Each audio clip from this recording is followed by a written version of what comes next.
एक बार मिलकर के ओम का उच्चारण करेंगे। ओ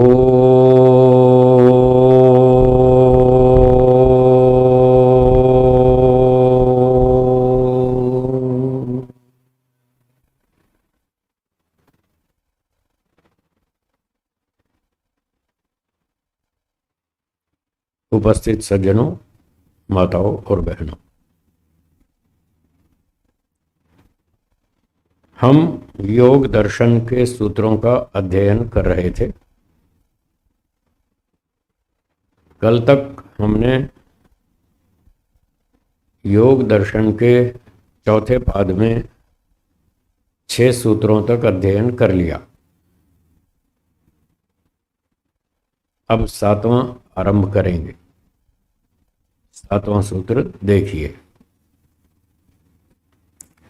बोलिए। कर्म अशुक्ल अकृष्णम योगिनः त्रिविधम इतरेषां।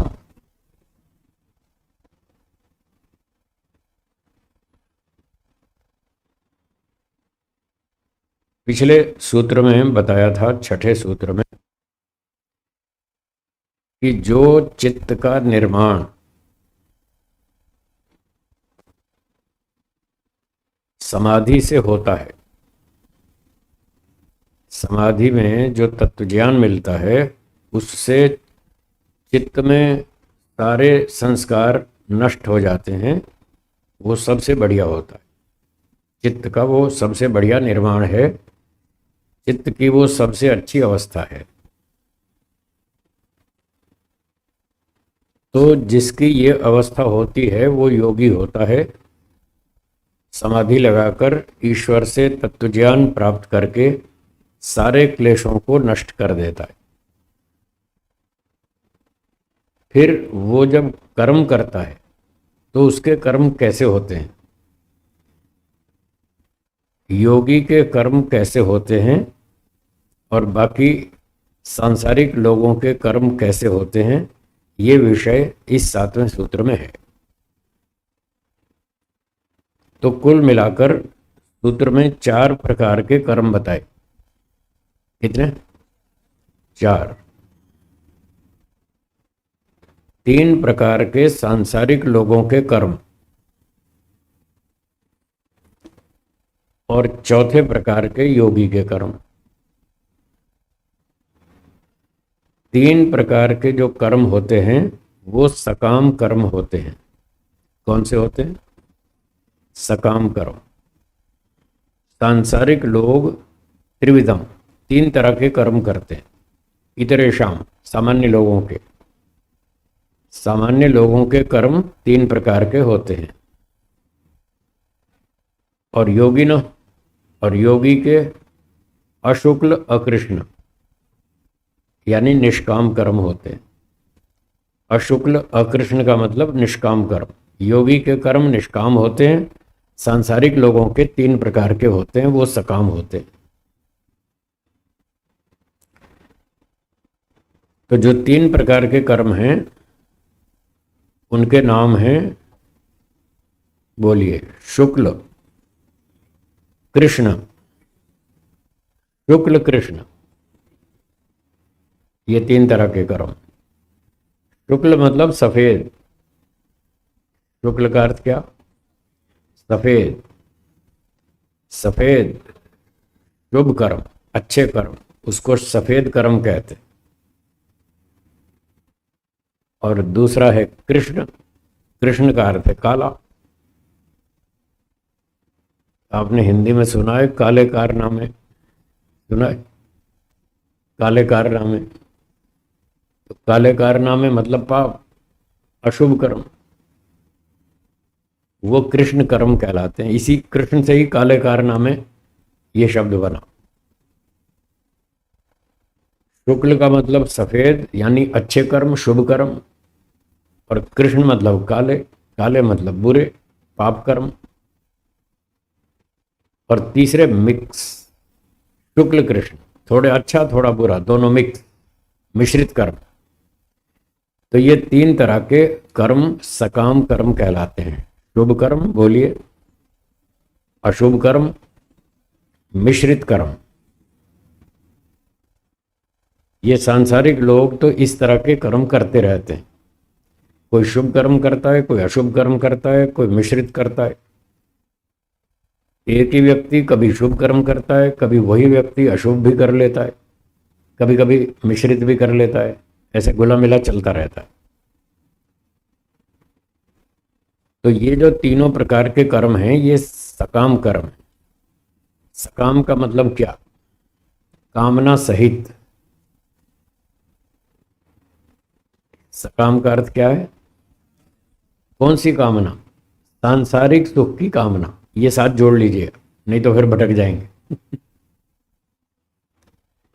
सकाम का अर्थ है सांसारिक सुख की कामना सहित। सकाम, कामना सहित। कौन सी कामना? कामना दो तरह की होती है, एक सांसारिक सुख की कामना, एक मोक्ष सुख की कामना। ये दोनों ही कामनाएं हैं, दोनों ही इच्छाएं हैं। तो जब कोई व्यक्ति सांसारिक सुख की कामना से कर्म करता है, सांसारिक सुख चाहिए। सांसारिक सुख में क्या चाहिए? उसको धन चाहिए, सम्मान चाहिए, बंगला चाहिए, गाड़ी चाहिए, नौकर चाकर, नाम चाहिए, प्रसिद्धि चाहिए। ये सारा सांसारिक सुख है। तो जब व्यक्ति इस उद्देश्य से कर्म करता है, मुझे मेरे कर्म के बदले में ये सब चीजें चाहिए, तो उसको सांसारिक सुख की कामना है। इस कामना से सहित होकर जब वो कर्म करता है उसको बोलेंगे सकाम कर्म।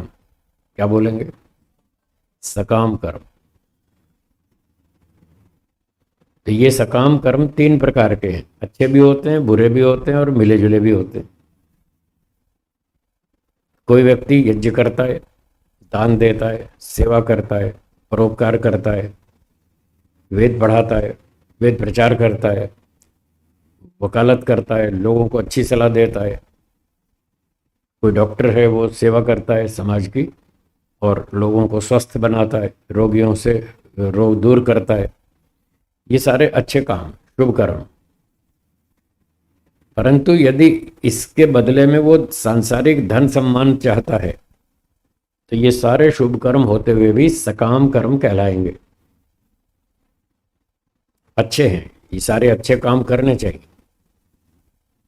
तो भी ये सकाम कर्म कहलाएंगे।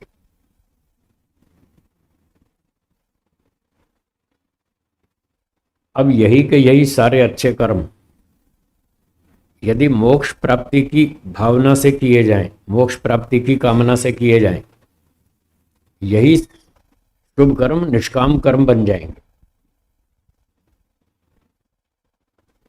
अर्थात एक ही कर्म सकाम भी हो सकता है, वही निष्काम भी हो सकता है, दोनों तरह का हो सकता है। आपके मन में इच्छा कौन सी है उस पर आधारित है। कर्म के बदले में आप क्या फल चाहते हैं इस पर आधारित है कि आप सकाम कर्म कर रहे हैं या निष्काम कर्म कर रहे हैं। भावना से कर्म बदल जाता है, कर्म बदलता है तो फल भी बदलता है।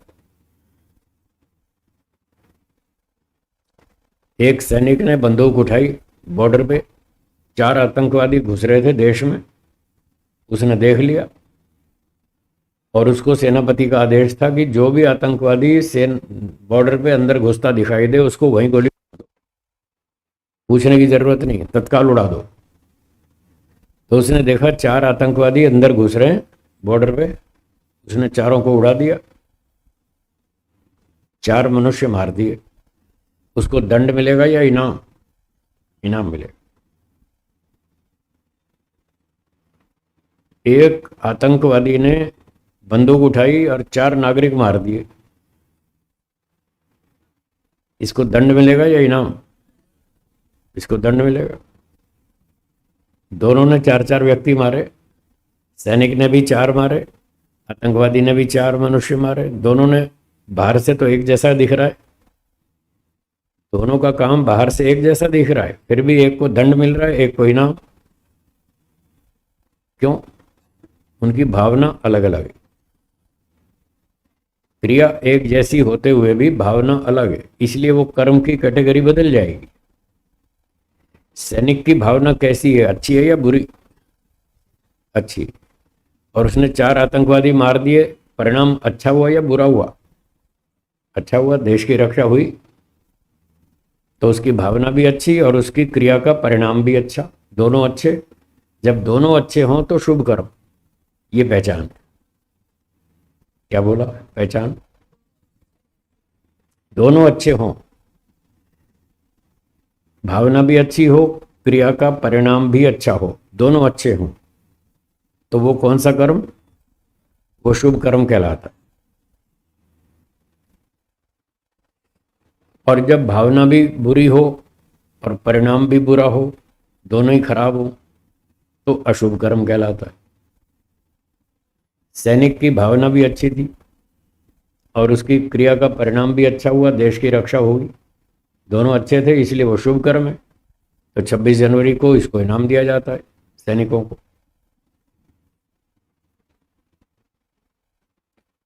और जो आतंकवादी था उसकी भावना कैसी थी, अच्छी या बुरी?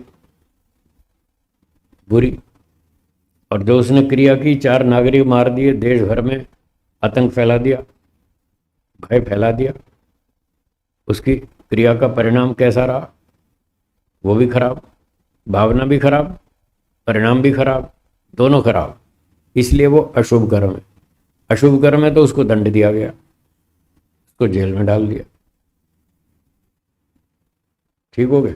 तो ऐसे क्रिया और भावना दोनों को जोड़ करके फिर निर्णय होगा कि यह कर्म किस वर्ग में आता है, किस कैटेगरी में आता है, शुभ कर्म है, अशुभ कर्म है, सकाम है या निष्काम। तो जैसे ये सैनिक का कर्म तो शुभ कर्म था, उसको इनाम मिला।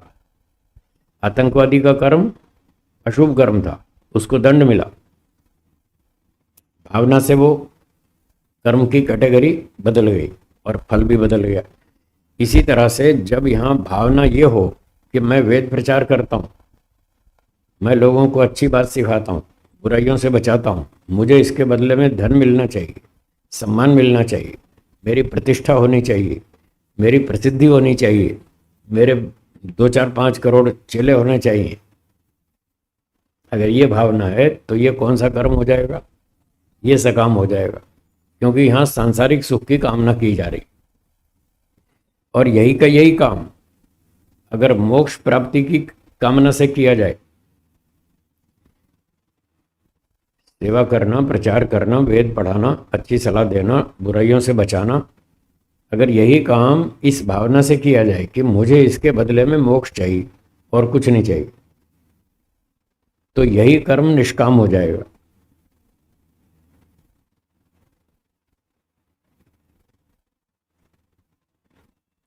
तो योगी व्यक्ति क्या करता है? वो यही करता है, वेदों का, दर्शनों का, उपनिषदों का पठन पाठन करता है, प्रचार करता है, समाज की सेवा करता है, परोपकार करता है, अच्छी बात सिखाता है, लोगों को बुराई से बचाता है, यही सारे काम करता है। और उसका उद्देश्य क्या होता है? मुझे सांसारिक सुख चाहिए या मोक्ष का सुख? मोक्ष का सुख चाहिए, तो उसके निष्काम कर्म हो गए। ये सूचना इस सूत्र में है। योगियों के कर्म निष्काम होते हैं, वो सांसारिक सुख की कामना से कर्म नहीं करते। उनको धन नहीं चाहिए, सम्मान नहीं चाहिए, पद प्रतिष्ठा नहीं चाहिए, कुछ नहीं चाहिए, उनको मोक्ष चाहिए, इसलिए वो काम कर रहे हैं। कामना तो रहेगी, कोई ना कोई कामना तो रहेगी। कुछ लोग सकाम और निष्काम का यह अर्थ करते हैं, यदि सांसारिक सुख की इच्छा है, यदि कोई भी इच्छा है, तो वो सकाम कर्म। कोई भी कामना हो या आपने कामना पूर्वक कर्म किया तो वो सकाम हो गया। और यदि आपने कर्म किया और फल की कामना बिल्कुल छोड़ दी, कोई भी फल की कामना नहीं है, वो निष्काम। ये परिभाषा गलत, ऐसी परिभाषा लोग मानते हैं, ये परिभाषा गलत। क्योंकि ऋषि लोग इस परिभाषा को स्वीकार नहीं करते। वो कहते हैं कामना तो जीवात्मा का स्वभाव है, तो स्वभाव तो छूटता नहीं। इच्छा करना, कामना करना, ये तो जीवात्मा का स्वभाव ही है, स्वभाव कभी हटता नहीं। गर्मी अग्नि को छोड़ देगी? नहीं छोड़ेगी, वो तो स्वभाव है। तो जब वो स्वभाव हटता नहीं तो इच्छा कैसे हट जाएगी? इच्छा तो रहेगी, कोई ना कोई इच्छा तो रहेगी। चाहे सांसारिक सुख की इच्छा हो, चाहे मोक्ष की इच्छा हो, कोई ना कोई इच्छा तो रहेगी, वो तो स्वभाव है। इस बात को मैं कभी कभी थोड़ा और शब्दों से भी कह देता हूं। जीवात्मा में अपने सुख की इच्छा है, मतलब उसको सुख चाहिए, हाँ या ना? आपको सुख चाहिए? चाहिए ना? ऐसा कोई है जिसको सुख की कामना ना हो? एक भी नहीं। सुख की इच्छा नहीं हो ऐसा कौन है? कोई भी नहीं। सबको सुख की इच्छा है, तो इच्छा तो बाय डिफॉल्ट है, ये तो स्वभाव से ही है जीवात्मा में। अब जब व्यक्ति अपने सुख के लिए काम करता है तो इसको स्वार्थ कहते हैं। क्या कहते हैं? स्वार्थ, स्व अर्थ, अपने लिए, अपने लिए काम करना, इसको स्वार्थ कहते हैं। तो जीवात्मा तो स्वभाव से स्वार्थी है, वो एक कामना छोड़ ही नहीं सकता, असंभव है। अगर जीवात्मा सांसारिक सुख की इच्छा भी ना करे, मोक्ष सुख की इच्छा भी ना करे, तो फिर वो काम करेगा ही क्यों? काम करेगा ही नहीं। तो जो लोग ऐसा अर्थ करते हैं निष्काम का, कि जिसमें कोई भी कामना ना हो, ऐसा कर्म करना वो निष्काम कर्म है, ये बात झूठ है। एक टीचर से कहिए 1 साल तक स्कूल में पढ़ाइए और वेतन की इच्छा मत करना, बोलो पढ़ाएगा? नहीं पढ़ाएगा।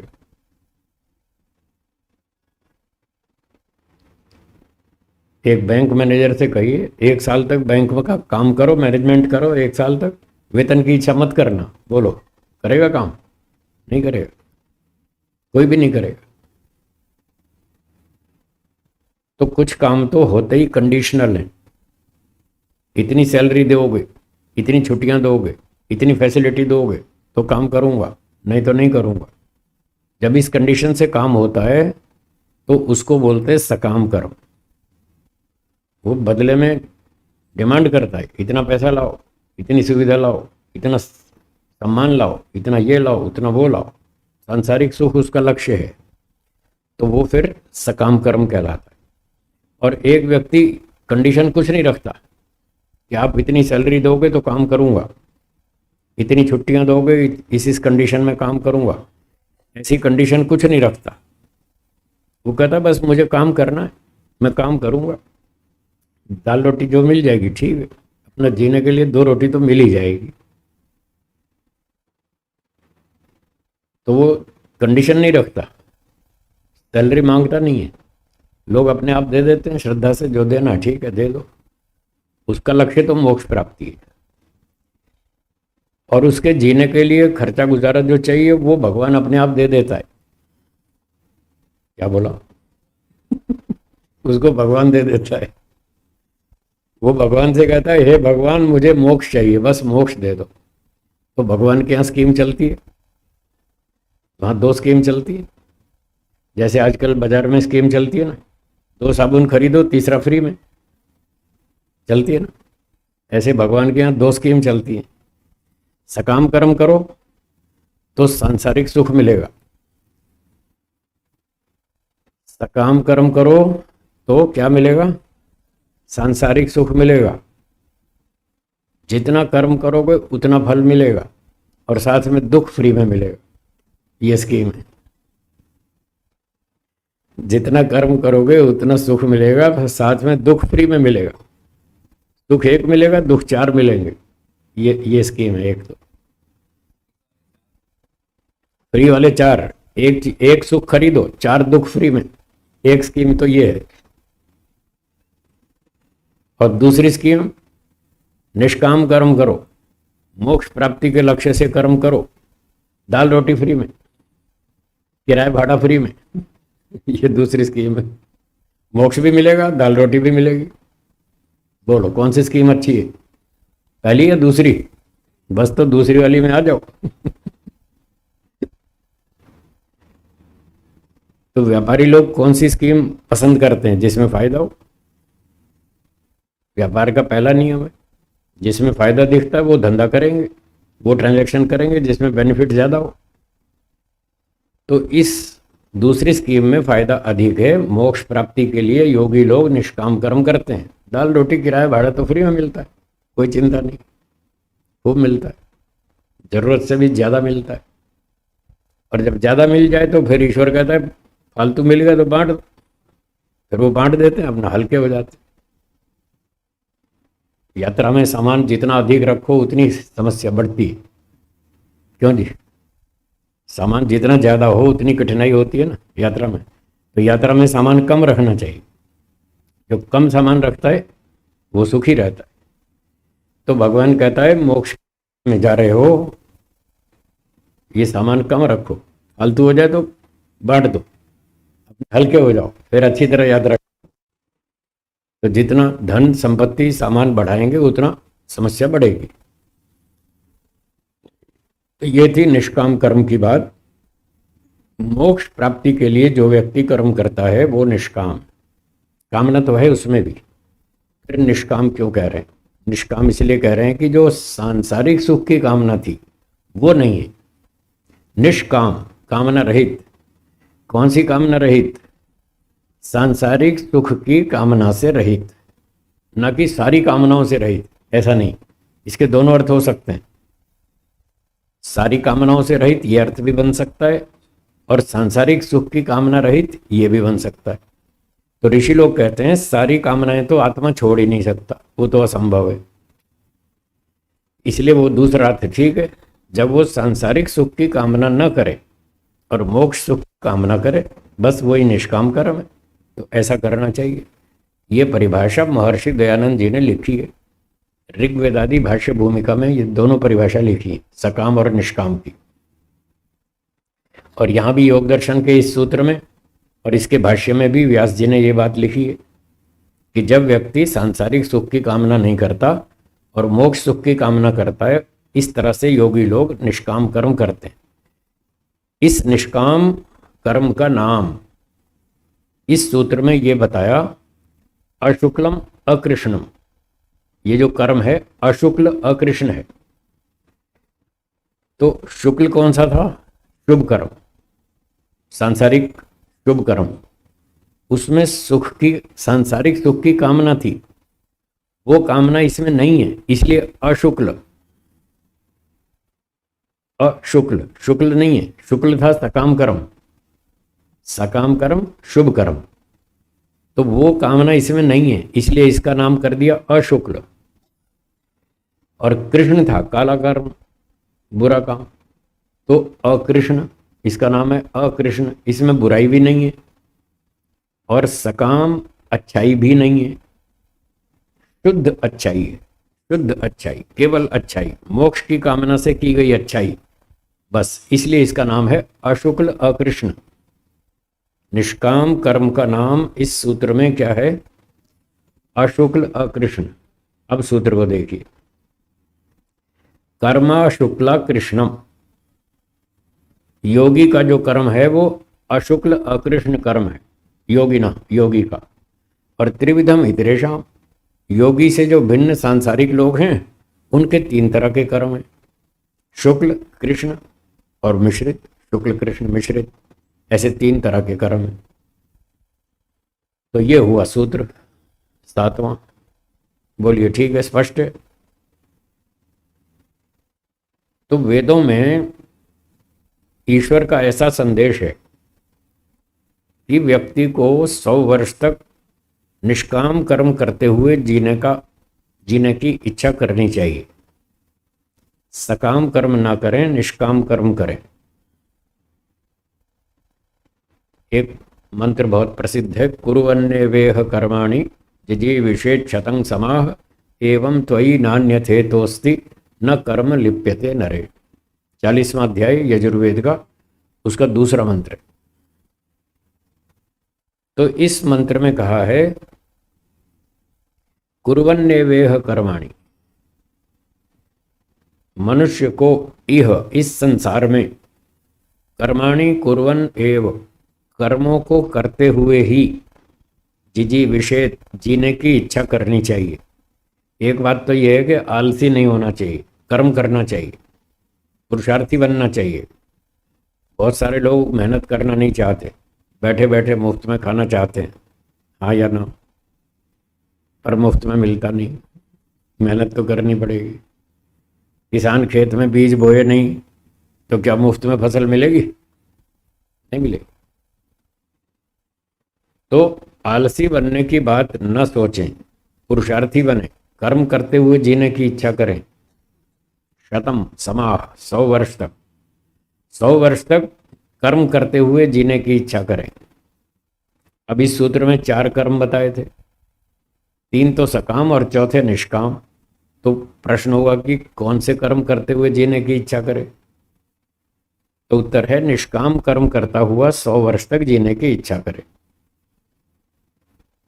आप कहेंगे मंत्र में तो ऐसा कहीं लिखा नहीं है निष्काम, मंत्र में तो ऐसा कहीं शब्द दिखता नहीं। थोड़ा ध्यान देंगे तो दिखेगा, मंत्र की जो दूसरी पंक्ति है उससे दिख जाएगा आपको। उसमें जो आगे लिखा है उससे ये भाव निकलता है कि यहाँ कर्माणी का अर्थ है निष्काम कृत्यानि। महर्षि दयानंद जी ने इसका यही अर्थ किया है, कर्माणी का अर्थ किया है निष्काम कृत्यानि, निष्काम कर्म करते हुए 100 वर्ष तक मनुष्य जीने की इच्छा करे। तो निष्काम कैसे हुआ? क्योंकि अगली पंक्ति में लिखा है पितो अन्यथा न अस्ति, इसके अलावा दूसरा कोई रास्ता नहीं है, इसके अलावा दूसरा कोई उपाय नहीं है। किस बात का?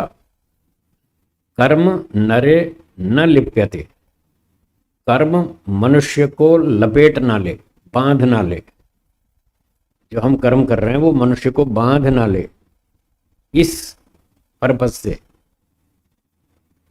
कि कर्म मनुष्य को बांध ना ले। कर्मों के बंधन से बचने का दूसरा कोई उपाय नहीं है। यही उपाय है कि निष्काम कर्म करो, तब आप कर्मों की लपेट से बच पाएंगे, उनके बंधन से बच पाएंगे।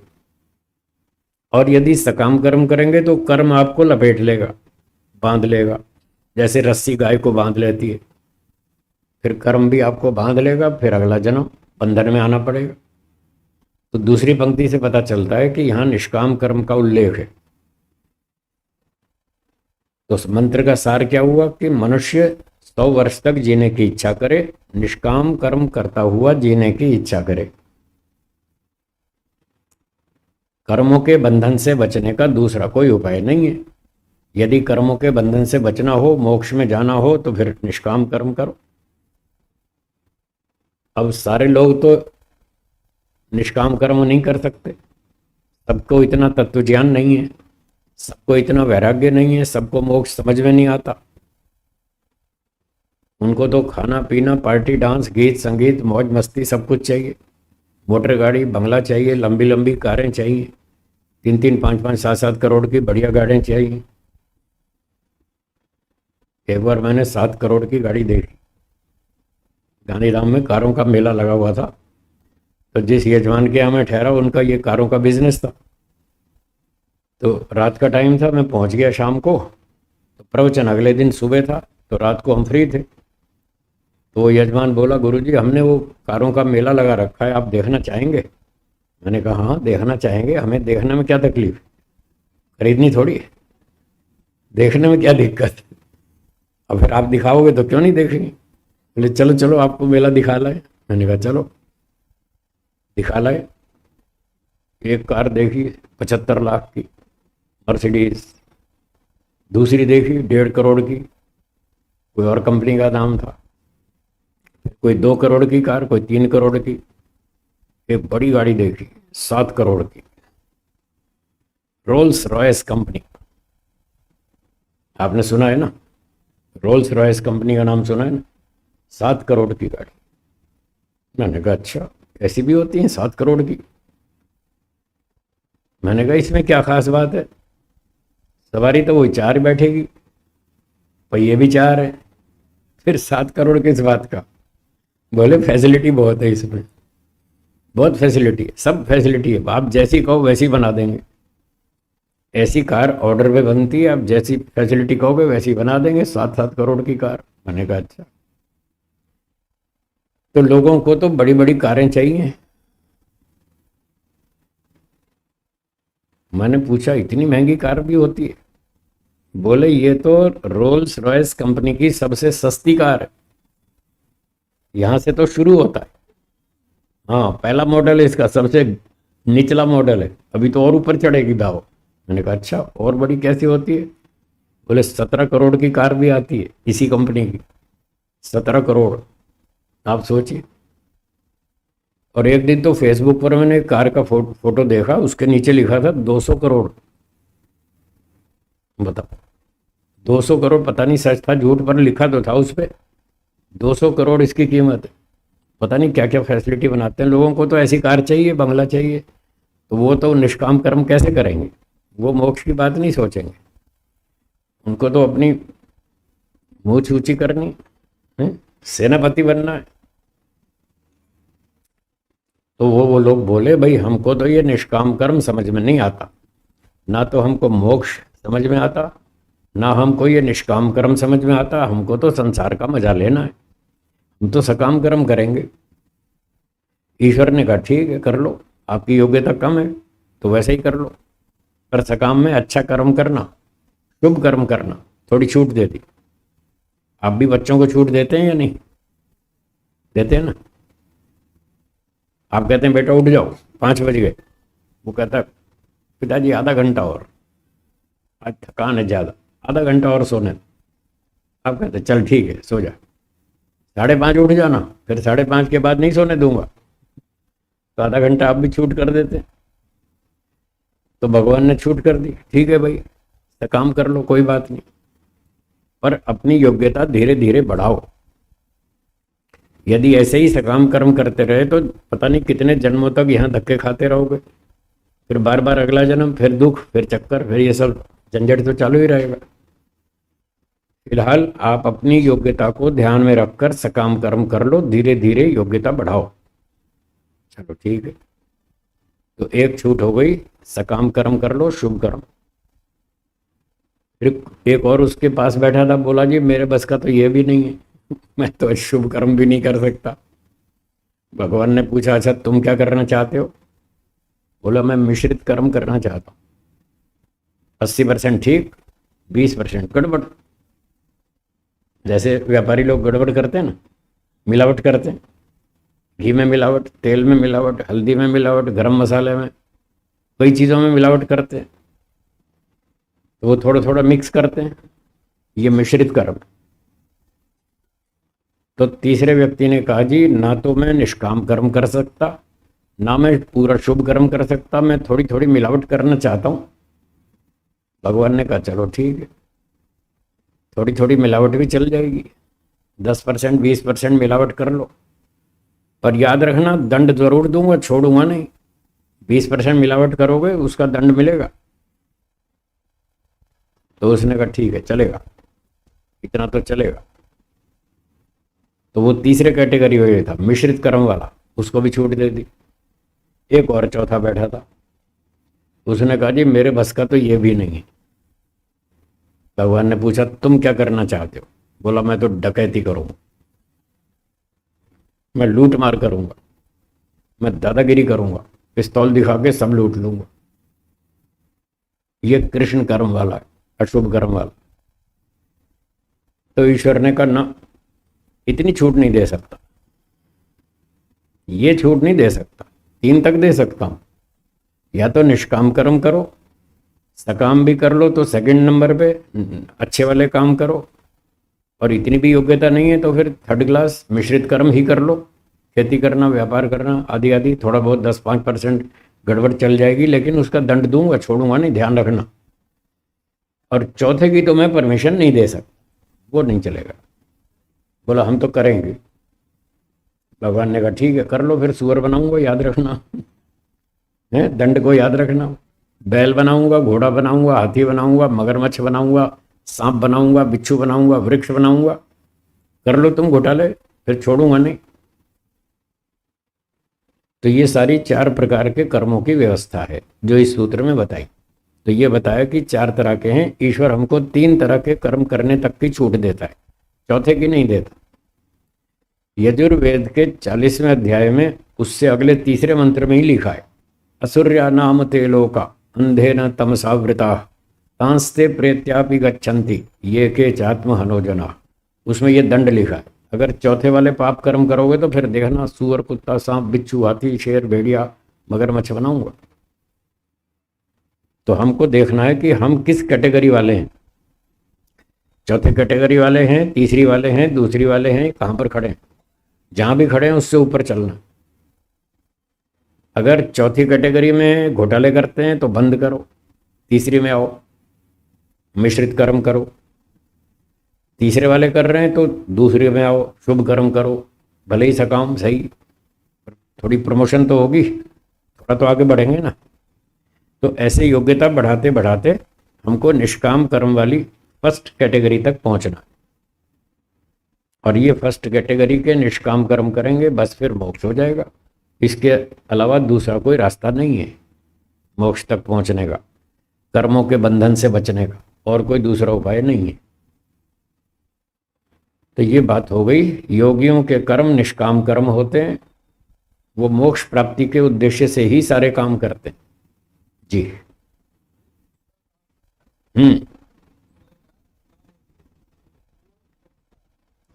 ईश्वर अकामोद्धीरो अमृत स्वयंभू। अकाम का अर्थ है उसको कोई भी कामना नहीं है। जीवात्मा को कामना है, ईश्वर को कोई कामना नहीं, अपने लिए कुछ नहीं चाहता। वो पहले से आगे लिखा है रसेन तृप्त, आनंद से तृप्त है, इसलिए कोई कामना नहीं ईश्वर को। अब जीवात्मा आनंद से तृप्त नहीं है, कल बताया था ना, सुख और दुख उसके दोनों नैमित्तिक गुण हैं। कल स्वाभाविक नैमित्तिक गुणों की चर्चा हुई थी ना, इच्छा, द्वेष, प्रयत्न और ज्ञान, 4 गुण स्वाभाविक भी हैं, नैमित्तिक भी हैं, दोनों तरह के।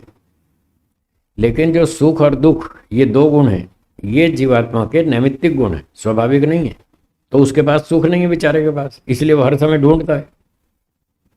कभी मॉल में जाता है, कभी सिनेमा घर में जाता है, कभी पार्टी में जाता है, कभी डांस में जाता है, कभी संगीत में जाता है, कभी कहीं जाता है।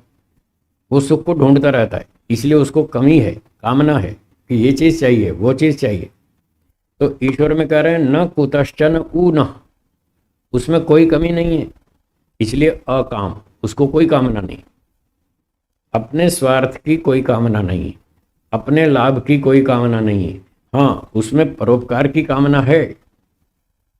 कौन सी है? परोपकार की इच्छा तो है, वो उसका स्वभाव है, वो दूसरों का भला करना चाहता है।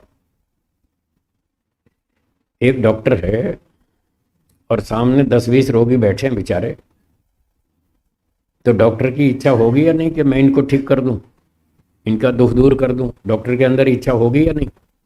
होगी ना। उसके पास योग्यता है, चिकित्सा करने की विद्या है और उसकी परोपकार की भावना भी है, इसलिए वो कहता है आओ भाई आओ, मैं तुम्हारा इलाज करता हूँ। वो उनको डायग्नोज करता है, उनको दवाई देता है और उनको ठीक कर देता है। ये उसकी परोपकार की इच्छा है। तो डॉक्टर में परोपकार की इच्छा भी है, स्वार्थ की इच्छा भी है। उसको रोटी भी चाहिए, कपड़े भी चाहिए, घर भी चलाना है, बच्चे भी पालने हैं, तो कुछ अपने लिए भी चाहिए, कुछ दूसरों के लिए भी। जीवात्मा में दोनों प्रकार की इच्छा है, अपने स्वार्थ की भी और परोपकार की भी। ईश्वर में स्वार्थ की इच्छा नहीं है, क्योंकि उसमें कोई कमी नहीं है। जीवात्मा कोई भी हो, डॉक्टर हो, इंजीनियर हो, पायलट हो, वकील हो, साइंटिस्ट हो, कोई भी हो, सब में कमियां हैं। सबको धन, सम्मान, सुख, संपत्ति चाहिए, सबको मोक्ष चाहिए। इसलिए जीवात्मा दोनों तरह से काम करता है, अपने लिए भी और दूसरे के लिए भी। ईश्वर में कोई कमी नहीं है, इसलिए उसमें स्वार्थ वाली इच्छा तो नहीं है, लेकिन परोपकार की तो है। हमारा सबका वो भला करना चाहता है, हमारा भला करने के लिए ही उसने ये सारा संसार बनाया। संसार बनाना कोई सरल काम है? बहुत कठिन है।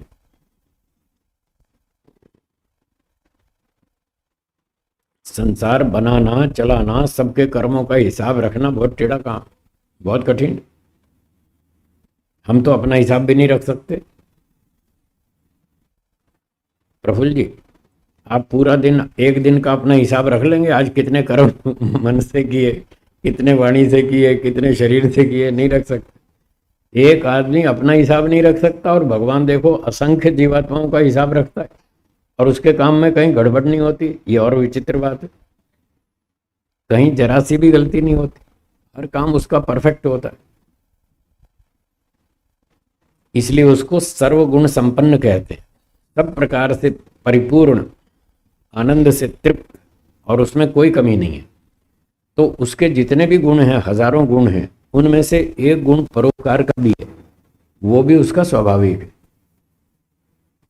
जैसे जीवात्मा में स्वार्थ स्वाभाविक है, उसमें परोपकार स्वाभाविक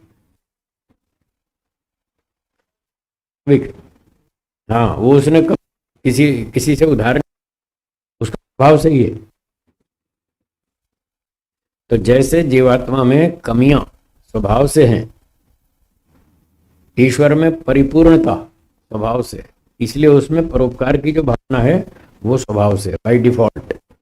तो जीवात्मा हमेशा अपने लाभ के लिए सोचता है, चाहे भौतिक लाभ हो, चाहे मोक्ष का लाभ हो, कोई भी लाभ होना चाहिए। अगर उसको कोई दो में से कोई भी लाभ नहीं मिलेगा तो वो काम नहीं करेगा, और ईश्वर फिर भी करेगा, उसको कुछ चाहिए ही नहीं। एक और बात सुना दूं, थोड़ी झटके वाली है, झटके लगाता रहता हूं मैं बीच बीच में। तो जो जीवात्मा कर्म करता है परोपकार का, करता तो है, पर उसके पीछे भी स्वार्थ होता है, ये ध्यान रखना। जीवात्मा जो भी दूसरे का काम करता है, दूसरे के लिए काम करता है, दूसरे का उपकार करता है, दूसरे का भला करता है, उसके पीछे भी उसका अपना स्वार्थ है। यदि उसका कुछ भी लाभ ना हो तो दूसरे का काम भी नहीं करेगा। आपकी दुकान पे नौकर काम करते हैं, हाँ, क्यों करते हैं? वो उनको सैलरी देते हैं आप, इसलिए करते हैं। डॉक्टर रोगियों की चिकित्सा करता है, परोपकार का काम, और वो इसलिए करता है कि कुछ पैसा मिलेगा, उसके पीछे भी उसका स्वार्थ। व्यापारी व्यापार करता है अपने स्वार्थ के लिए, खूब देश भर में घूमता है, धक्के खाता है, माल बेचता है, ऑर्डर लेके आता है, पैसा लेके आता है, माल पहुंचाता है, बहुत काम करता है, पर इसलिए करता है कि उसको कुछ मिलना चाहिए, तब वो करता है। एक योगी व्यक्ति भी समाज का उपकार करता है, विद्या पढ़ाता है, प्रचार करता है, देश भर में घूमता है, वो भी बहुत कष्ट उठाता है, बहुत अच्छा परोपकार करता है, वो भी इसलिए करता है कि उसको स्वार्थ है। कौन सा? उसको भी मोक्ष का स्वार्थ है, फिर मोक्ष मिलेगा तो मैं काम करूं। तो भगवान ने सबका सबका चक्कर चला रखा है और ऐसा फिट किया है कि तुम दूसरे का काम नहीं करोगे तो तुम्हें कुछ नहीं मिलेगा, दूसरे का करो तभी मिलेगा। हाँ, ऐसा चक्कर बना रखा है। इसलिए मजबूर होकर जीवात्मा दूसरे का काम करता है, मजबूर होकर करता है। ये झटके वाली बात थी। हर जीवात्मा मजबूर है काम करने को, तभी उसको कुछ मिलेगा। जब तक काम नहीं करेगा ईश्वर कुछ नहीं देगा, न रोटी देगा न मोक्ष देगा, कुछ नहीं देगा। काम करो तब मिलेगा। खाली खाली कुछ नहीं उसके पास, मेहनत करो और खाओ, मुफ्त में कुछ नहीं देंगे। ईश्वर का नियम, वो न्यायकारी है। इसलिए करता है, जो भी व्यक्ति कुछ काम करता है, चाहे अपने लिए करता है चाहे दूसरे के लिए करता है, हर काम में उसका कोई ना कोई स्वार्थ है। हाँ जी, कुछ गड़बड़ चल रही है इसमें।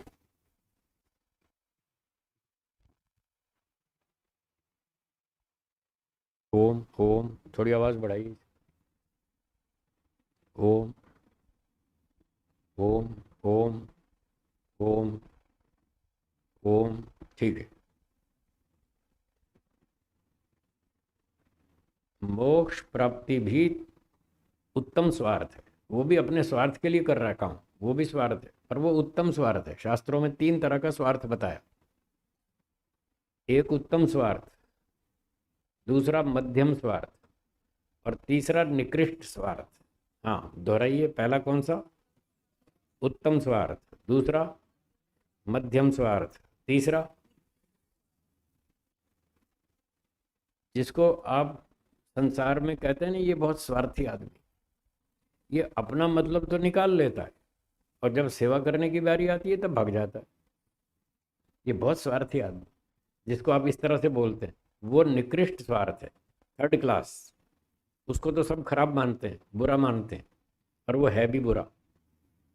अपना स्वार्थ तो सिद्ध कर लिया, अब दूसरे का करने का नंबर आए तो भाग गया, दूसरे को सहयोग नहीं देता।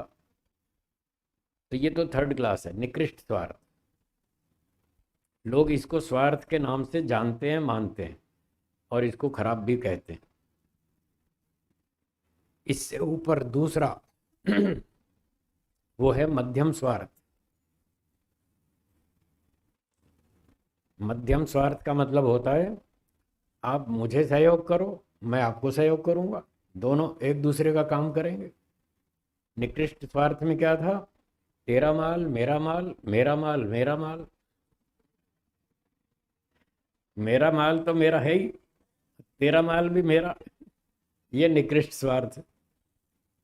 और मध्यम स्वार्थ है आप मेरी सेवा करो, मैं आपकी सेवा करूंगा, ठीक है, ये ठीक है।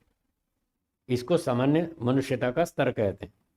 तो मध्यम स्वार्थ हो तो भी ठीक है, मनुष्यता के स्तर पर यह भी चल जाएगा। एक दूसरे की सहायता करो, जो जिसकी सहायता जैसे भी कर सकता है, दूसरे का सहयोग करो, ये मध्यम स्वार्थ है। उत्तम स्वार्थ क्या है? स्वयं कष्ट उठा करके भी दूसरों को सुख देना। बोलिए। हाँ, ये उत्तम स्वार्थ। स्वयं कष्ट उठा करके भी दूसरे को दुख से बचाएगा, दूसरे का दुख दूर करेगा, उसको सुख देगा, ये उत्तम स्वार्थ है। इसका फल मोक्ष है। तो जो मोक्ष के लिए योगी व्यक्ति काम करते हैं वो स्वयं कष्ट उठा करके भी दूसरों का भला करते हैं, और उनकी भावना होती है हमें मोक्ष चाहिए, धन सम्मान नहीं चाहिए। कुछ सांसारिक लोग भी ऐसा करते हैं, स्वयं कष्ट उठा करके भी दूसरों को सुख देते हैं। जैसे डॉक्टर, उदाहरण के लिए डॉक्टर, रात को 2 बजे एक व्यक्ति बीमार हो गया, उसको अपेंडिसाइटिस हो गया है, यहाँ पर उसको दर्द शुरू हो गया अपेंडिक्स में, और उसने 2 बजे फ़ोन किया, डॉक्टर साहब मैं तो मरने वाला हूँ, आप जल्दी आओ, मेरा इलाज करो, नहीं तो मैं मर जाऊँगा। अब 2 बजे डॉक्टर रात को उठ करके नींद खराब करके, बरसात हो रही है और 7 किलोमीटर गांव में जाना है, 7 किलोमीटर दूर से फ़ोन आया गांव से, तो डॉक्टर रात को 2 बजे भी अपनी नींद खराब करके कार में बैठ के बरसात के टाइम पर भी वो जाएगा, रोगी की जान बचाएगा। हाँ या ना? तो स्वयं नींद खराब की उसने, अपना कष्ट उठाया और दूसरे की जान बचा दी, अच्छा किया, बहुत बढ़िया किया, ठीक है ना? तो ऐसे सांसारिक लेवल के स्तर के लोग भी ऐसा काम करते हैं, पर वो पैसे के लिए करते हैं। परोपकार की भावना भी होती है, फिर वो पैसे भी तो मांगते हैं ना, भाई इतना पैसा दो, मैं नींद खराब करके आया हूँ।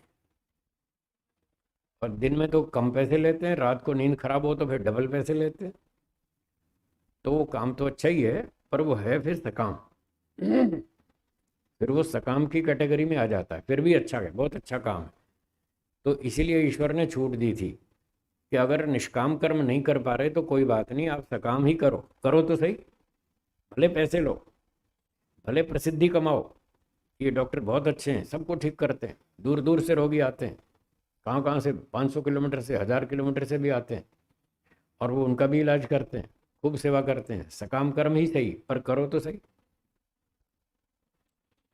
और जो इस प्रकार की कोई कंडीशन नहीं रखते कि इतना पैसा देना पड़ेगा, इतनी सुविधा आपको देनी पड़ेगी तब मैं काम करूँगा, तो वो मोक्ष के लिए काम करते हैं। वो उत्तम स्वार्थ है, स्वयं कष्ट उठा करके भी दूसरों को सुख देना, ये मोक्ष फल वाला है, उस भावना से किया जाए तो इस प्रकार से 3 तरह का स्वार्थ है। तो शास्त्रों में कहा है उत्तम स्वार्थी बनो। क्या बोला?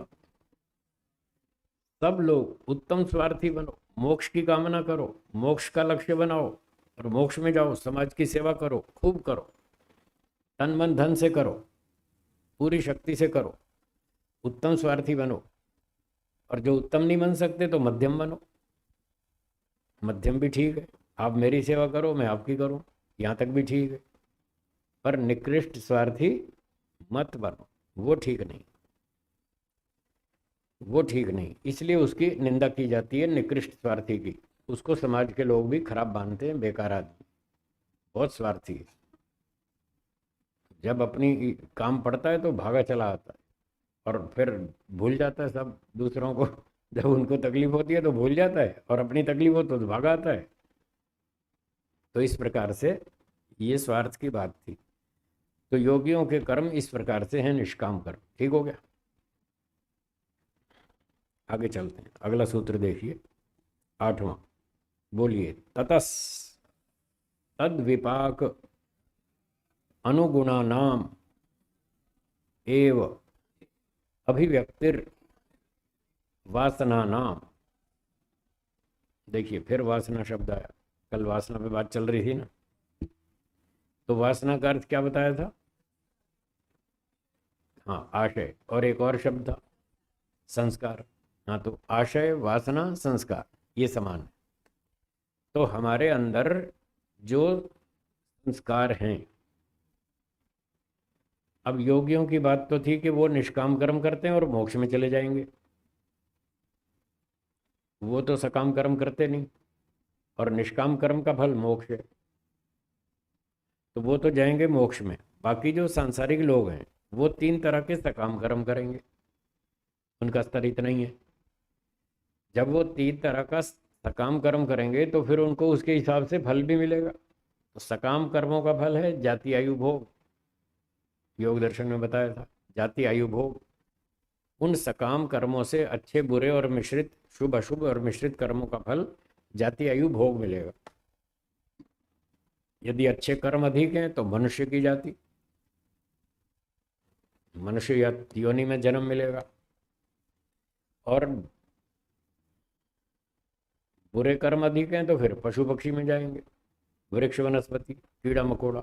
वो तो फिर जैसे कर्म होंगे उसके हिसाब से फिर ईश्वर अन्य अन्य योनियों में जन्म देगा। तो अब इस सूत्र में कह रहे हैं, ततः उस 3 प्रकार के कर्म से, सकाम कर्मों से, तद विपाक जो उनका फल होगा, 3 प्रकार के कर्मों से जो उनका फल मिलेगा, अनुगुणा नाम एव, उस फल के अनुरूप ही, वासना नाम संस्कारों की अभिव्यक्ति अभिव्यक्ति होगी। वैसे ही संस्कार प्रकट होंगे जैसा फल मिलेगा। यदि किसी ने बहुत अच्छे कर्म किए, पूरे जीवन में 50, 60, 70, 80% अच्छे काम किए, तो उसको उसका फल मनुष्य योनि मिलेगा, मनुष्य के शरीर में जन्म मिलेगा। और जो उसके पिछले संस्कार हैं वो भी वही संस्कार जागेंगे जो मनुष्य योनि में जागते हैं। अच्छे कर्म किए, अच्छा जन्म मिला, अच्छे माता पिता मिले, और अच्छे संस्कार जागेंगे मनुष्य वाले।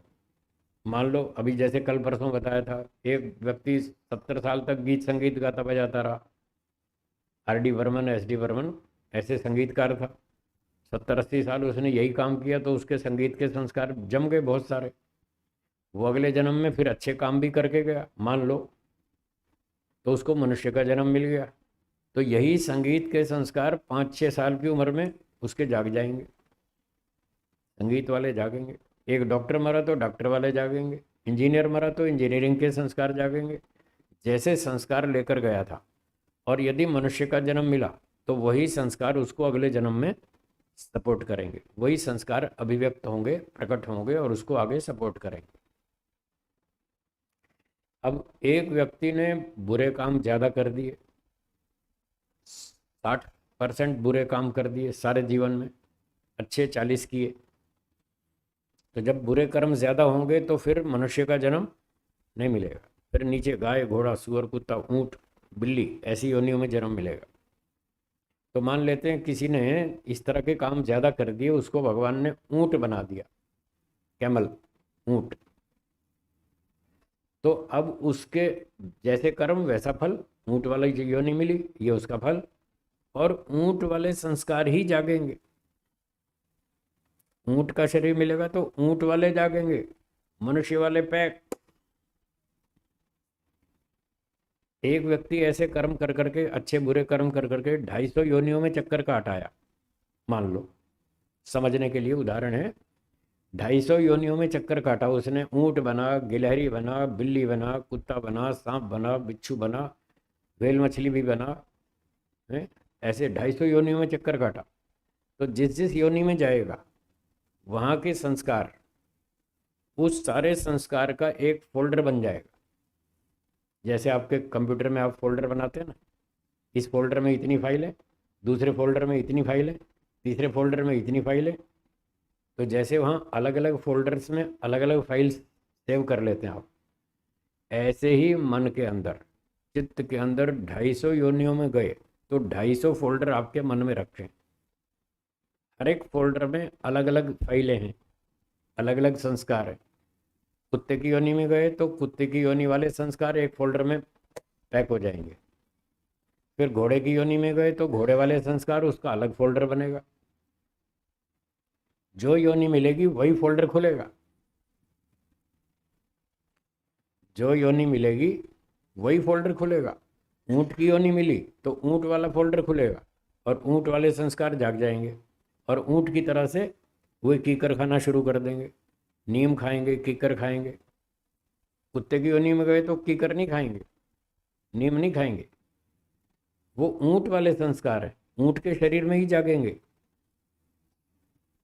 और अगले जन्म में फिर कुत्ते बन गए तो जो कुत्ते वाले संस्कार थे वो फोल्डर खुल जाएगा, 250 फोल्डर चुपचाप पैक, वो बंद पड़े रहेंगे, वो नहीं खुलेंगे। जो शरीर मिलेगा वही फोल्डर खुलेगा, वैसे ही संस्कार जागेंगे। ये बात इस सूत्र में। अब बोलिए क्या कह रहे हैं। हम्म, वो खुल गए, वही बनेंगे। अब वो ऊंट वाले तो वही रहेंगे ना, सेम है, वो तो सेम है संस्कार, उसमें कोई नए संस्कार तो बनने नहीं, नई तरह की क्रियाएं तो करेगा ही नहीं, वही क्रियाएं करेगा ऊंट। 10 करोड़ साल तक भी वो वही ऊंट वही क्रियाएं करेगा, नई क्रिया नहीं करेगा। उसका पैकेज फिक्स्ड है, उसका सब पैकेट फिक्स है। बस तुम्हें ऐसे ऐसी आवाज़ निकालनी है, ऊंट ऊंट की आवाज़ होती है ना इस तरह की, बस ऐसी आवाज़ निकालनी है, ऐसे दौड़ लगानी है, ऐसे पानी पीना है, ऐसे कीकर खाना है, और ऐसे आपको नीम खानी है। बस वो 5-7 क्रियाएं उसको बता दी। ऐसे दौड़ लगानी है, ऐसे बच्चे पैदा करने, ऐसे बूढ़े हो जाना, ऐसे मर जाना, बात खत्म। वो पैकेट फिक्स है उसका। अब 50 जन्म के बाद फिर ऊंट बना, ये अगले सूत्र में आने वाला है। अगले सूत्र में ये बात आने वाली है, यदि 50 जन्म तक वो कुत्ता, सांप, बिच्छू, गधा, हाथी, शेर, भेड़िया, व्हेल मछली बनता रहा, और 50 जन्म के बाद फिर ऊंट बना, तो 50 जन्म तक ऊंट वाला फोल्डर पैक रहेगा। और जैसे ही 51वें जन्म में उसको ऊंट का शरीर मिलेगा, वो 50 जन्म पहले वाला फिर खुल जाएगा, और फिर वही काम शुरू हो जाएंगे। ये बड़ी विचित्र बात। मगरमच्छ बना तो उसका फोल्डर खुलेगा, और जो जो मगरमच्छ क्रियाएं करता है वो सारी उसको याद आ जाएंगी, और वो सारी क्रियाएं वैसी करेगा। और फिर मगरमच्छ मर गया, फिर 400 योनियों तक गधा, घोड़ा, सुअर कुछ भी बनता रहा, मनुष्य भी बनता रहा। 400 योनियों के बाद फिर मगरमच्छ बना, तो अब फिर वही वाला फोल्डर खुलेगा, बाकी पैक रहेंगे। एक फोल्डर खुलेगा एक शरीर का, बाकी सारे पैक पड़े रहेंगे। अगर कोई 1500 योनियों में चक्कर काट आया तो उसके चित्त में 1500 फोल्डर रखे हैं, ये कह रहे हैं। वो ईश्वर है। हाँ, ईश्वर सारी प्रोग्रामिंग करता है, सारे फोल्डर वही बनाता है। मनुष्य का कुछ नहीं, और इतना छोटा सा चित्त है, दिखता भी नहीं। उसके अंदर 2,500 फोल्डर रखे हैं, एक एक फोल्डर में लाखों लाखों फाइलें हैं। बहुत विचित्र कलाकार है, सबसे बड़ा मास्टर है कंप्यूटर का ईश्वर। उस जैसा कोई कलाकार नहीं है। ये सारी बातें ऋषियों ने लिख रखी हैं। और कोई शंका हो तो बोलिए, चलिए थोड़ा शंका समाधान कर ले। हाँ बोलिए।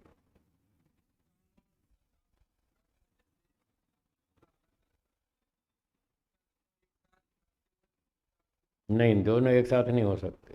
ये निष्काम का रास्ता ये है, सकाम का रास्ता ये है। एक व्यक्ति दो उल्टे रास्तों पे एक साथ चल सकता है? दोनों काम एक साथ नहीं होते। या तो सकाम करेंगे या तो निष्काम करेंगे, दोनों रास्ते अलग अलग है। एक श्रेय मार्ग है, एक प्रेय मार्ग। कठोपनिषद में आप सुन चुके हैं। तो दो काम एक साथ नहीं होते। हाँ जी, और कोई शंका? बोलिए, हाँ बोलिए माता जी। राग और मोह में क्या अंतर है? राग में भी आसक्ति होती है, थोड़ी होती है। राग में थोड़े स्तर की होती है आसक्ति, और मोह में एक्सट्रीम बहुत ज़्यादा होती है, पागलपन जिसको कहते हैं ना। पहले भी मैंने उदाहरण दिया था, फिर देता हूँ। एक बच्चे ने कहा, पिताजी ये खिलौना बहुत अच्छा है, मुझे दिला दो, मुझे बहुत पसंद है।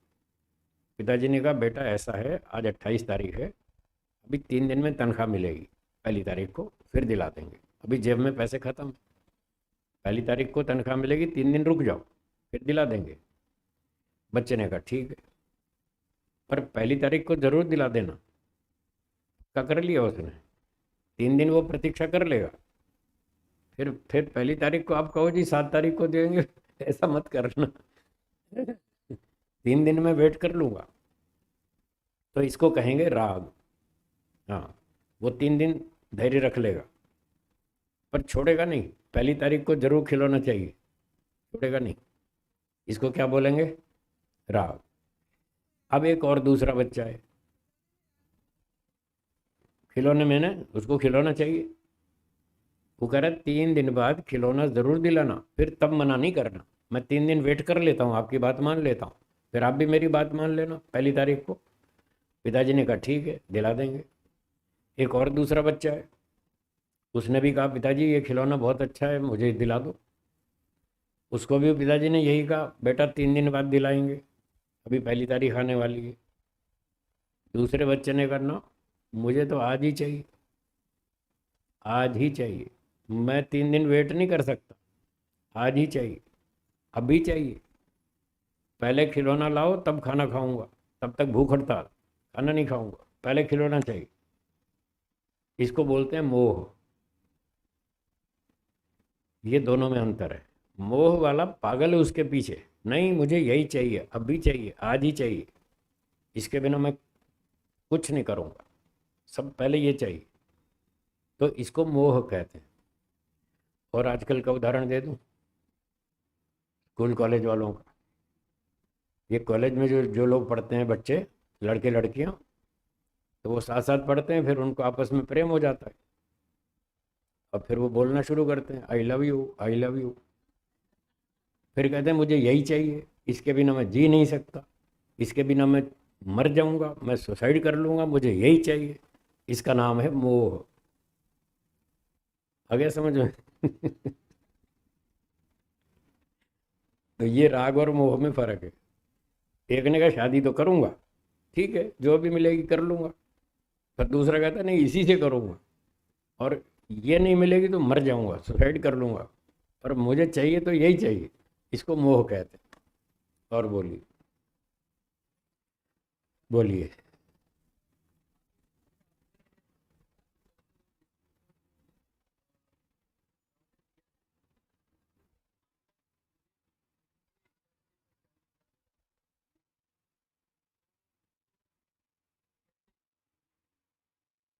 प्रफुल्ल जी क्या कह रहे हैं?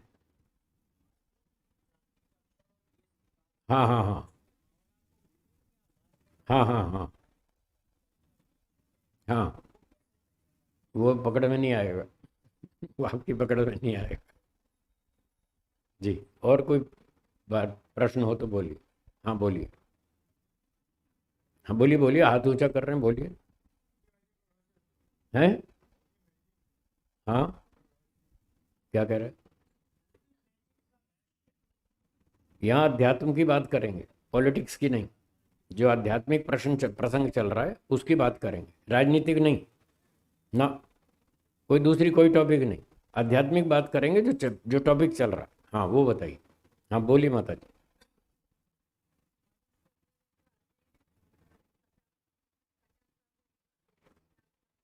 हम्म। हम्म। हम्म। हम्म। हम्म। हम्म। वापस कैसे आएगा? ठीक। आपका प्रश्न है कि जब मनुष्य पाप अधिक कर लेता है, 50% से ज़्यादा पाप करता है, तो वह कीड़े मकोड़े में जाएगा, पशु पक्षी में जाएगा। तो फिर वहां से वापस मनुष्य योनि में कैसे आएगा, ये प्रश्न है आपका। ठीक है, इसका उत्तर ये है। मान लीजिए किसी ने 60% पाप कर लिए पूरे जीवन में, मनुष्य ने, किसी ने 60% पाप किए। पुण्य कितने किए? 40। तो 60 और 40 ये रेशो रही। 60 ज़्यादा है, 40 कम है। तो पाप जब ज़्यादा हो जाते हैं तो उसका नियम है, फिर उसको कीड़े मकोड़े वृक्ष आदि में, पशु पक्षी योनि में डाल देंगे। अब वो वापस कैसे आएगा? इसका उत्तर ये है कि जो 60 और 40 में अंतर कितना, 60 और 40 कितना अंतर है? 20।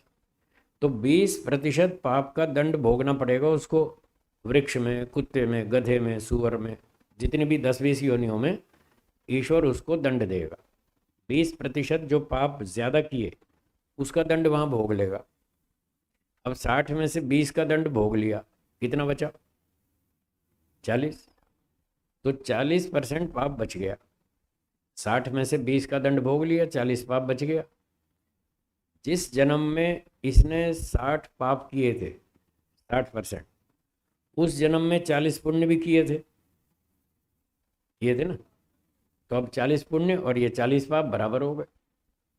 तो जैसे ये बराबर हो जाएंगे फिर लौट के वापस आएगा मनुष्य योनि में।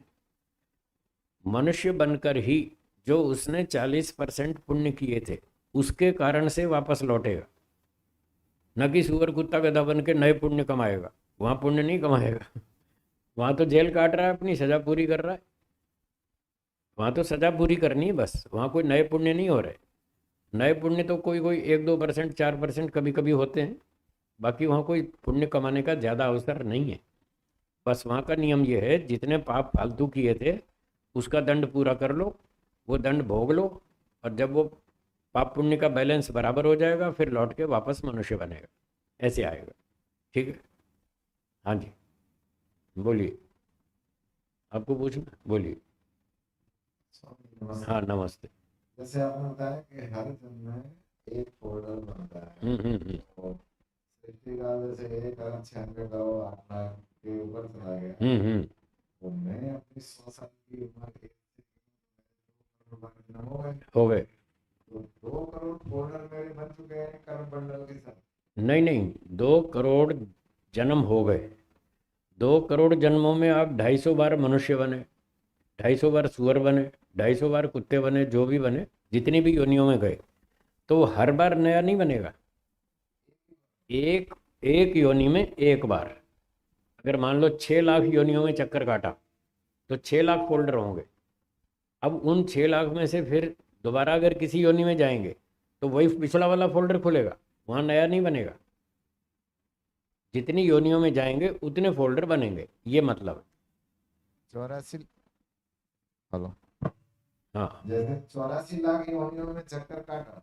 84 में नहीं जाएंगे आप, क्योंकि 84 तो टोटल है। 84 लाख योनियां तो टोटल हैं सारी मिला के। एक व्यक्ति सारी योनियों में नहीं जाता। कैसे नहीं जाता, सुनिए। एक उदाहरण मोटा सा, भारत के संविधान में 520 कानून है, मान लीजिए धाराएं संविधान में 520 है। एक व्यक्ति ने एक धारा भंग की, कानून तोड़ा, उसको 1 सजा। एक ने 5 कानून तोड़े तो 5 सजा। एक ने 25 कानून तोड़े तो 25 दंड। क्या कोई भारत का नागरिक पूरे 520 कानून तोड़ता है? नहीं तोड़ता ना। 20 कानून तोड़े तो 20 दंड, 50 तोड़े तो 50 दंड। जब 520 कानून कोई भी नहीं तोड़ता तो उसको 520 दंड देना, क्या ये न्याय है शशिकांत जी? नहीं है ना। तो जब उसने सारे कानून तोड़े नहीं तो सारे दंड क्यों मिलेंगे? इसी तरह से 84 लाख तो दंड हैं और कर्म है करोड़ों प्रकार के, जिसका दंड 84 लाख योनियां हैं। क्या कोई इतने सारी तरह के पाप करता है क्या? जब सारे पाप नहीं किए तो सारी योनियां क्यों?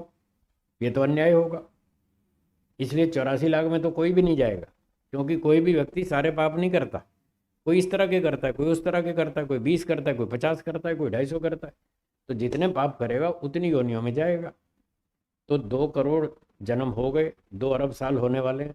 2 करोड़ जन्मों में यदि हमने जो भी ऊंचे नीचे अच्छे बुरे कर्म किए, उसके अनुसार मान लो हम 3 लाख योनियों में चक्कर काट चुके, तो हमारे पास 3 लाख फोल्डर होंगे, इससे ज़्यादा नहीं। ठीक, धन्यवाद। और कोई प्रश्न? हाँ बोलिए जी, नमस्ते। माइक माइक दे दो इनको, थोड़ा अच्छे से सुनाई देगा।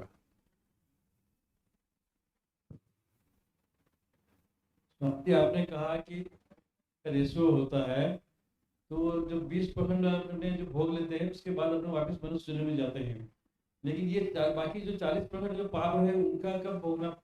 उसका दंड मनुष्य योनि में 40-40 इक्वल होगा, तो मनुष्य योनि में उसका दंड भी यही मिलेगा। हाँ, मनुष्यों में देखो कितनी वैरायटी है। एक सड़क पे सो रहा है, एक शेड में सो रहा है, एक कंबल में सो रहा है, एक रजाई में सो रहा है, एक एसी में सो रहा है। कितनी वैरायटी है, बहुत फर्क है मनुष्यों में।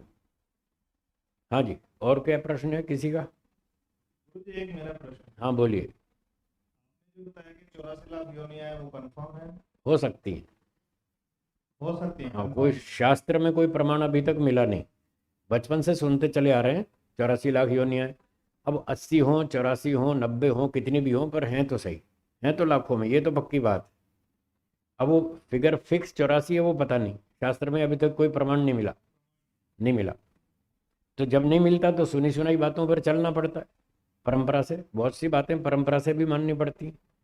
तो हम ये परंपरा से मान के चल रहे हैं कि 84 लाख योनियां होती हैं, होती हैं, मान लिया जी। बोलिए, माइक माइक ले लो। ईश्वर पूर्ण है, ठीक है, तो उसकी सारी रचना पूर्ण मानी जाएगी। ईश्वर पूर्ण है, उसकी सृष्टि में जो पदार्थ बनाए गए हैं वो पूर्ण का मतलब ये है, पूर्ण तो है पर पूर्ण का मतलब क्या वो समझना। जी जी। पूर्ण का मतलब ये है मनुष्य को यानी आत्मा को जी कर्म करने के लिए और उन कर्मों का फल भोगने के लिए जितनी वैरायटी चाहिए वो कंप्लीट है। जी। जितने प्रकार के जीवात्मा कर्म करता है और उनके जितने प्रकार के फल होते हैं वो फल में कोई कमी नहीं है, फल पूरे कंप्लीट हैं। जी। इसलिए इस अर्थ में सृष्टि पूरी मानी जाती है, पूर्ण मानी जाती है। बाकी कोई भी भौतिक वस्तु ऐसी नहीं है जो आपको 100% सुख देगी, ऐसी पूर्णता नहीं है। ऐसी पूर्णता पॉसिबल ही नहीं है जी। प्रकृति में 33% ही मटेरियल अच्छा है, हाँ। बाकी तो 66-67% तो खराब है। सत्वगुण अच्छा है, रजगुण तमोगुण 2 तो खराब है, तो वो 100% सुख कैसे देंगे? तो कोई भी वस्तु 100% आपको सुख नहीं देगी, कोई भी वस्तु आपको 100% तृप्त नहीं कर सकती, सारी इच्छाओं को शांत नहीं कर सकती। इतनी क्षमता इस वस्तुओं में नहीं है। जी जी। बस ये है, आपका काम चल जाएगा। आपको जितना काम करना है और जितना कर्म का फल भोगना है वो फल पूरा मिल जाएगा।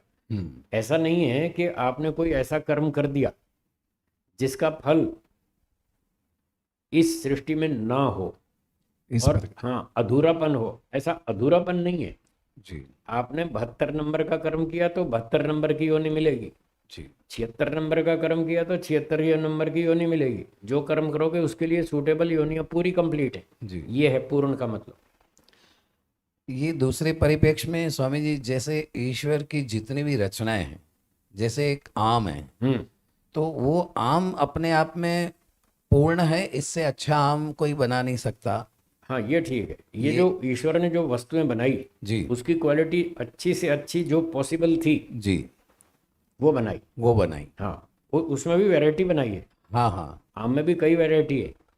किसी को लंगड़ा आम पसंद है, जी। किसी को बादाम पसंद है, और किसी को तोतापुरी पसंद है, किसी को चौसा पसंद है। उसकी भी बहुत सारी वैरायटीज है। कुत्तों की बहुत सारी वैरायटी है। वो सारा कर्मों का फल है। पर फिर भी कुल मिलाकर जितने कर्म हैं उस हिसाब से फल भी कंप्लीट है। फल में कोई कमी नहीं रखी है, कोई अन्याय नहीं किया, कोई कंजूसी नहीं की है। जी जितना जितना न्यायपूर्वक कर्म का फल देना चाहिए उतना पूरा दिया। ये मतलब है पूर्णमदः पूर्णमिदम्। जैसे मनुष्य कोई भी वस्तु का निर्माण करता है, आविष्कार करता है, तो उसका दूसरा अपग्रेड वर्जन आ ही जाता है। आ जाता है। तो ऐसे अल्पज्य मनुष्य अगर कोई भी काम करेगा तो उसमें अल्पज्यता रहेगी, रहेगी रहेगी। और ईश्वर कोई भी कार्य करेंगे तो उसमें हाँ वो अल्पज्यता नहीं रहेगी। अल्पज्यता नहीं। हाँ बाकी कर्म के हिसाब से कैटेगरी वहाँ भी है। जी जी, अच्छा हाँ। कर्म के हिसाब से फल में कैटेगरी वहाँ भी है। लेकिन जो अच्छी से अच्छी बन सकती है वो कंप्लीट है, उसमें कोई कमी नहीं है। जी जी जैसे यहाँ पर मारुति कंपनी ने पहला मॉडल निकाला, जी फिर देखा इसमें कमी रही, नया मॉडल निकाला दूसरा, उसमें वो कमी दूर कर दी। जी। ऐसे ईश्वर नहीं बनाता हाँ कि पहले मॉडल में कुछ कमी रह जाए और दूसरी फिर कंप्लीट करनी पड़े। मॉडल वर्जन अपग्रेड नहीं होता। ईश्वर का तो वही रहता है, वही। टॉप मॉडल बनाता है वो। भगवान ने करोड़ों साल पहले मनुष्य बनाया, अभी ठीक भी है। वैसा ही बन रहा है। हाँ, मनुष्य बनाया करोड़ों साल पहले, तब 2 कान बनाए, आज भी 2 ही बनाए, दो ही बनाए। कोई अपग्रेड नहीं किया। जी जी आँख 2 बनाई तो आज भी 2 ही है। जी 2 हाथ बनाए तो आज भी 2 ही है। उंगली 5 बनाई तो आज भी 5 ही बनाता है, छठी उंगली नहीं बनाता। अगर किसी की छठी बन जाए तो वो डॉक्टर के पास जाके कटवा देता है। कहता है नहीं नहीं ये मॉडल पसंद नहीं आया, इसको ठीक करो, 5 वाला ही ठीक है। तो अगर 2 के 4 कान बना देना तो लोग वो 2 कान फालतू कटवा देंगे कि नहीं नहीं ये मॉडल पसंद नहीं है। भगवान का तो पुराना मॉडल अच्छा होता है, वही ठीक है। जी जी, मनुष्यों का नया मॉडल अच्छा होता है मनुष्य का नया, और भगवान का पुराना अच्छा होता है। भगवान का ये नियम याद रखें। जी तामसी खोराक खाओ जी है जी।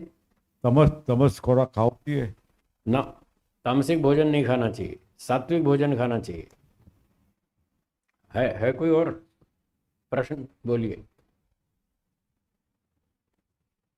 स्वामी जी, जी जैसे ये कर्म का सिद्धांत है, उस कर्म के सिद्धांत के अंदर जो कैटेगरी आती है, जैसे मानव, महामानव, सिद्ध, महापुरुष, ईश्वर, जिसको भगवान जैसे कृष्ण और राम हुए हैं, इनकी जो कैटेगरी आती है, तो इसके लिए कितने मनुष्य योनियों में जाकर के निष्काम कर होकर के समाधि की तरफ, परम ज्ञान की तरफ, परम ज्ञान तत्व की तरफ कितनी मतलब लंबे अरसे तक ये सब करना पड़ता है, तब कई उस कैटेगरी में आते महामानव की, देव मानव। ऐसा कोई नियम नहीं है। अच्छा, शास्त्र में लिखा है न काल नियमो, समय का कोई नियम नहीं है। कोई 50 जन्म में पहुंच जाए, कोई 500 जन्म में पहुंचे, कोई 5 लाख जन्म में पहुंचे, उसका कोई नियम नहीं है। वो तो अपने पुरुषार्थ पे डिपेंड करता है। जिसके पुरुषार्थ की स्पीड ज़्यादा है, तेज है, वो जल्दी पहुंचेगा। अपने योग दर्शन में भी सूत्र लिखा है, तीव्र संवेगा नाम आसन्न। जो तेज गति से चलता है वो जल्दी पहुंचेगा, जो धीरे चलता है वो देर में पहुंचेगा। सबके लिए समान काल का नियम नहीं है। ठीक जी। तो आगे की सूचना श्री लालचंद जी बताएंगे। ओम। जी जी जी, ठीक है। ओम। एक बार तालियों की गड़गड़ाहट के साथ पूज्य स्वामी जी महाराज का बहुत बहुत धन्यवाद है। सज्जनों, अब एक और बहुत ही सांकेतिक